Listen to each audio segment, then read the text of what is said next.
क्या हो जब आप अपनी गर्लफ्रेंड के साथ वर्कआउट कर रहे हो और तभी आपकी बिग सिस आपको पकड़ ले और फिर आप अपनी बिग सिस के साथ भी वर्कआउट कर ले। इस कहानी के स्टार्टिंग में हम एक लड़के हीरो को देखते हैं जो कि अपनी गर्लफ्रेंड हितोमी के साथ एक क्लासरूम में वर्कआउट कर रहा होता है और फिर अगले सीन में वो अपनी बिग सिस के साथ वर्कआउट कर रहा होता है। तो तब हीरो कहने लगता है,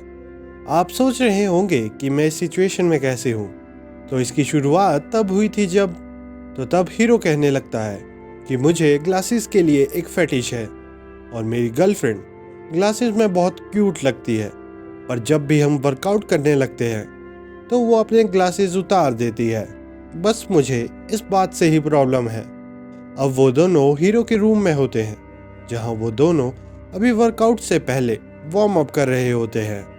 पर हीरो खुद को कंट्रोल नहीं कर पाता है और वो वर्कआउट की शुरुआत कर देता है। अब वो दोनों अपनी सारी एनर्जी वर्कआउट में लगा देते हैं और जब हितोमी थक जाती है और हीरो से रुकने को कहती है तो हीरो कहता है कि ठीक है, लेकिन तुम्हें वो करना होगा। और फिर हीरो हितोमी के कान में कुछ कहता है और उसके बाद वो अपने हाथों से हितोमी को ग्लासेस पहनाने लग जाता है और बहुत ही खुश होता है। जब वो हितोमी को ग्लासेस पहना देता है और उसे देखता है तो तब उसकी एनर्जी स्काई हाई हो जाती है और ये देखकर हितोमी हैरान हो जाती है क्योंकि उसने पहली बार हीरो की इस एनर्जी को देखा था।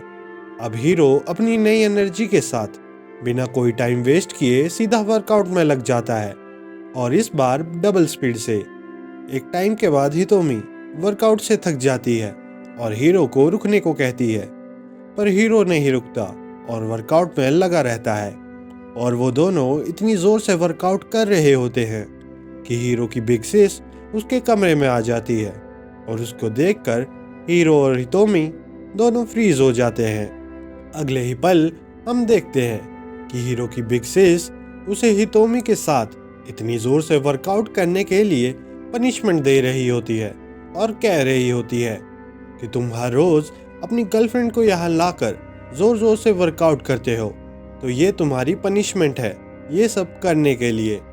पर हीरो को तो इस पनिशमेंट में भी मज़ा आ रहा था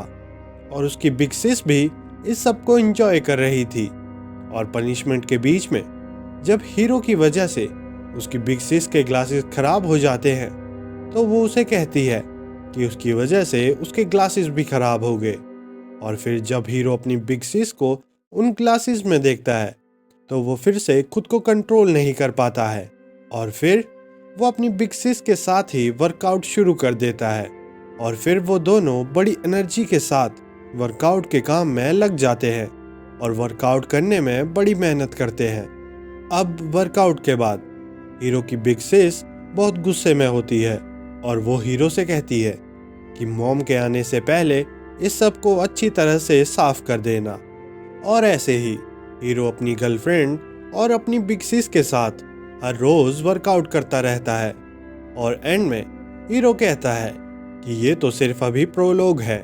असली मज़ा तो अब शुरू होगा।